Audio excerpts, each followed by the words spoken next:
ఢిల్లీ ముఖ్యమంత్రి కేజ్రీవాల్ కు ఊరట లభించలేదు. లిక్కర్ స్కామ్ మనీ లాండరింగ్ కేసులో కేజ్రీవాల్ తీహార్ జైలుకు వెళ్లనున్నారు.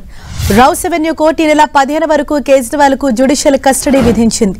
ప్రస్తుత దశలో కేజ్రీవాల్ కు కస్టోడియల్ విచారణ అవసరం లేదని, ఆయనకు జ్యుడిషియల్ కస్టడీ విధించాలని ఈడీ కోరింది. ఈడీ కోరినట్టుగానే జ్యుడిషియల్ కస్టడీ విధించింది కోర్టు.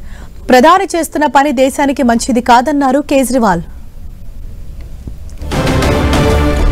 ఇదే విషయంపై మరింత సమాచారంతో మా ప్రతినిధి గోపీకృష్ణ మనకు అందుబాటులో ఉన్నారు. గోపి, కేజ్రీవాల్ కు ఎన్ని రోజుల పాటు జ్యుడిషియల్ కస్టడీ విధించింది కోర్టు? ఏమైనా వెసులుబాటు కనిపించిందా? Delhi liquor scam money laundering కేసులో మార్చి 21న అరెస్ట్ అయిన ఢిల్లీ సీఎం కేజ్రీవాల్ కు ప్రస్తుతం జ్యుడిషియల్ కస్టడీని విధించడం జరిగింది. రౌస్ అవెన్యూ కోర్టు 10 రోజుల ఈడీ కస్టడీ ముగియడంతో ఈ రోజు కోర్టు ముందు కేజ్రీవాల్ ని హాజరుపరిచారు ఈడీ అధికారులు. కేసు దర్యాప్తు పురోగతిని కోర్టుకు వివరించడం జరిగింది. కేజ్రీవాల్ ఈ Delhi liquor scam money laundering case దర్యాప్తుకు సహకరించడం లేదు, తప్పించుకునే సమాధానాలు చెప్తున్నారు, అడిగినా సరే తనకు తెలియదు అన్న సమాధానాలు ఇస్తున్నారు అని చెప్పి అడిషనల్ సొలిసిటర్ జనరల్ ఎస్వి రాజు ఈడీ తరఫున వీడియో కాన్ఫరెన్స్ ద్వారా వాదనలు వినిపించడం జరిగింది. సో కేసుని తప్పుదావ పట్టించే విధంగా ముఖ్యంగా తప్పించుకునే సమాధానాలు ఇస్తున్నారు. అలాగే డిజిటల్ పరికరాలకు సంబంధించిన పాస్వర్డ్స్ కూడా కేజ్రీవాల్ ఇవ్వలేదు. ఇప్పటికైతే మేము కస్టడీ పొడిగించాలని చెప్పి కోరడం లేదు. భవిష్యత్తులో ఒకవేళ అవసరమైతే కనుక మాకు మళ్లీ కస్టడీ కోరే వెసులుబాటు ఉంటుంది. సో ఖచ్చితంగా ఇప్పుడు కస్టడీ అవసరం లేదు, జ్యుడిషియల్ కస్టడీకి పంపాలి. కేజ్రీవాల్ సాక్షుల్ని ఆధారాలను ప్రభావితం చేయగల వ్యక్తి, అలాగే బయట ఉంటే కేసు దర్యాప్తు ప్రభావితం అవుతుంది కాబట్టి తీహార్ జైలుకి జ్యుడిషియల్ కస్టడీకి పంపించాలని చెప్పి ఈడీ కోరడం జరిగింది. ఈడీ తరపు అభ్యర్థనను పరిగణలోకి తీసుకుంటూ rows avenue court CBI special court judge Kaveri Baweja Kejriwal కు 14 రోజుల పాటు జ్యుడిషియల్ కస్టడీ విధించడం జరిగింది. మళ్ళీ తదుపరి ఏప్రిల్ 15వ తేదీన ఈ కేసులో Delhi liquor scam money laundering కేసులో కేజ్రీవాల్ ని కోర్టు ముందు హాజరుపరచడం జరుగుతుంది.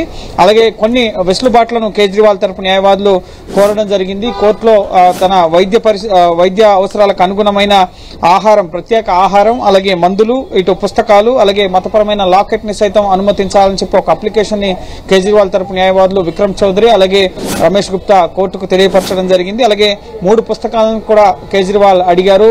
భగవద్గీత, అలాగే రామాయణంతో పాటుగా హౌ ప్రైమ్ మినిస్టర్స్ డిసైడ్ అన్న పుస్తకాలని కేజ్రీవాల్ ఈడీ కస్టడీలో, ఇటు జ్యుడిషియల్ కస్టడీలో తీహార్ జైల్లో చదువుకునేందుకు అనుమతించాలని చెప్పి కోరడం జరిగింది. సో ప్రస్తుతం పూర్తిస్థాయి ఆర్డర్ కాపీ మరి కాసేపట్లో రాబోతోంది. ఈ పుస్తకాలను అనుమతించారా లేదా అనేది మరి కాసేపట్లో స్పష్టత రాబోతోంది. సో ఖచ్చితంగా ఈ కేసు దర్యాప్తుకైతే కేజ్రీవాల్ సహకరించడం లేదు. అలాగే ఇప్పటికే అనేక కోణాల్లో కేజ్రీవాల్ ప్రశ్నించాం, కానీ ఏ ప్రశ్నకైనా సరే నాకు తెలీదు అన్న సమాధానాలనే ఇస్తున్నారు అని చెప్పి ఈడీ తరపు న్యాయవాది అడిషనల్ సొలిసిటర్ జనరల్ ఎస్వి రాజు వాదనలు వినిపించడం జరిగింది. ఈ కేసులో ముఖ్యంగా కేజ్రీవాల్ తరపున ఈ రోజు వాదనల సందర్భంగా రమేష్ గుప్తా అలాగే విక్రమ్ చౌదరి హాజరైనప్పటికీ ఈడీ రిమాండ్ వ్యతిరేకించడం కానీ, లేక బెయిల్ అప్లికేషన్ మూవ్ చేయడం కానీ ఇటువంటివి ఏవి కూడా వారు చేయలేదు. ఈడీ అలాగే ప్రధాని మోడీ చేస్తున్నది తప్పు అని చెప్పి కేజ్రీవాల్ కోర్టులో ప్రొడ్యూస్ చేస్తున్న సందర్భంగా మీడియాతో మాట్లాడడం జరిగింది. ఏదైతే జరుగుతుందో అది ప్రధాని చేస్తున్న పెద్ద తప్పు, దేశానికి నష్టం కలిగించే విధంగా మోడీ వ్యవహరిస్తున్నారని చెప్పి కేజ్రీవాల్ కూడా స్పందించారు. కేజ్రీవాల్ భార్య సతీమణి సునీత కేజ్రీవాల్ కూడా కోర్టుకి హాజరవ్వడం జరిగింది. సో మరి కాసేపట్లోనే కోర్టు ఉత్తర్వులు వచ్చిన తర్వాత కేజ్రీవాల్ ని ఇటు రౌస్ అవెన్యూ కోర్టు నుంచి ఇటు తీహార్ జైలుకి తరలించడం జరుగుతుంది. ఈ కేసులో మనం గమనించినట్లయితే ఇప్పటి వరకు లిక్కర్ పాలసీ మనీ లాండరింగ్ కేసులో అరెస్ట్ అయిన ప్రతి ఒక్కరు కూడా తీహార్ జైలుకు వెళ్లారు. కొంతమంది నిందితులు అప్రూవల్ గా మారిన తర్వాత వాళ్ళకి బెయిల్ వచ్చిన తర్వాత రిలీజ్ అయ్యారు. తాజాగా ఇటీవలే మార్చి 15న కవిత అరెస్ట్ అయ్యారు. ప్రస్తుతం ఆవిడ ఏప్రిల్ 9 వరకు కూడా తీహార్ జైల్లోనే జ్యుడిషియల్ కస్టడీలో ఉండబోతున్నారు. ప్రస్తుతం ఇటు కేజ్రీవాల్ కూడా ఏప్రిల్ 15 వరకు కూడా తీహార్ జైల్లో ఉండబోతున్నారు. ఇప్పటికే కేసులో A1 గా ఉన్న మనీష్ సిసోడియా తీహార్ జైల్లో ఉన్నారు. అలాగే సంజయ్ సింగ్, మనీష్ సిసోడియా అయితే 14 నెలలుగా జైల్లో ఉన్నారు. అలాగే ఇటు సంజయ్ సింగ్ ఆమ్ ఆద్మీ పార్టీ ఎంపీ సుమారు 7 నెలలుగా కూడా తీహార్ జైల్లో ఉన్న పరిస్థితి ఉంది. ఈ మనీ లాండరింగ్ కేసుకు సంబంధించి కీలక దశకు చేరుకున్న తరుణంలో ఈ కేసులో ఎవరెవరు ఇన్వాల్వ్ అయి ఉన్నారు, పాలసీ రూపకల్పన సమయంలో ఇటు విధానపరమైన నిర్ణయం తీసుకున్న ఢిల్లీ ముఖ్యమంత్రితో పాటుగా ఉప ముఖ్యమంత్రి అలాగే ఎంపీ సంజయ్ సింగ్ తో పాటుగా సౌత్ గ్రూప్ లో కీలకంగా ఉన్న వ్యక్తులు గతంలోనే ఇటు మాగుంట రాఘవ అలాగే శరత్ చంద్రారెడ్డి వీరంతా కూడా అరెస్ట్ అయ్యి అప్రూవల్ గా మారిన తర్వాత వాళ్ళకి బెయిల్ రావడం జరిగింది. సో ఇప్పుడు ఇటీవల మార్చి 15న కవిత అరెస్ట్ అయ్యి ప్రస్తుతం జైల్లో ఉండి ఈ రోజు మధ్యంతర బెయిల్ పైన విచారణ అనేది జరగబోతోంది. సో నెక్స్ట్ కేజ్రీవాల్ ఇప్పుడు తీహార్ జైలుకి తరలిస్తున్న నేపథ్యంలో ఇటు రౌస్ అవెన్యూ కోర్టు వద్ద భారీగా భద్రతా బలగాలను ఏర్పాటు చేయడం జరిగింది. ఆమ్ ఆద్మీ పార్టీ కార్యాలయం వద్ద అలాగే రౌస్ అవెన్యూ కోర్టు వద్ద ప్రస్తుతం 144 సెక్షన్ అమల్లో ఉంది. కేంద్ర బలగాలు ఢిల్లీ పోలీసులు ముమ్మరంగా మోహరించబడి ఉన్నాయి. ఎందుకంటే ఆమ్ ఆద్మీ పార్టీ శ్రేణులు కేజ్రీవాల్ ని తీహార్ జైలుకు తరలిస్తున్న తరుణంలో ఆందోళన చేయవచ్చన్న కోణంలో భారీగా భద్రతా బలగాలను ఏర్పాటు చేయడం జరిగింది.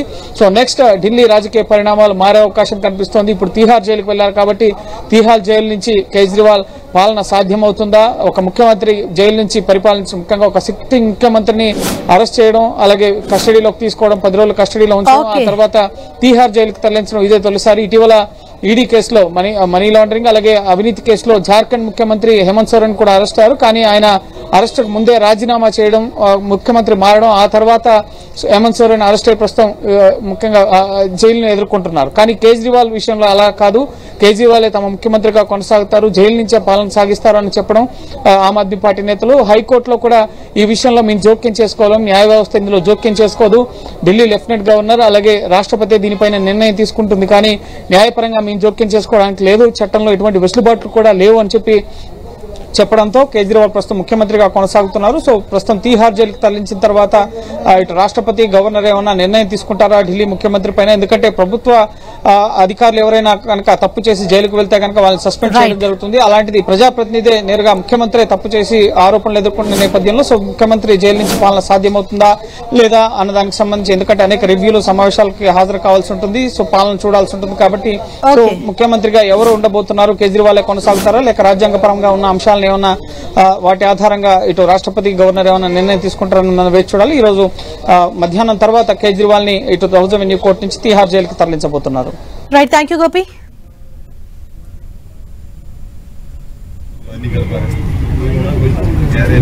अरविंद जी, पूरा इंडिया गठबंधन कल आपके लिए जुटा मामले में था, क्या कहेंगे? प्रधानमंत्री जी जो ये कर रहे हैं ये देश के लिए अच्छा नहीं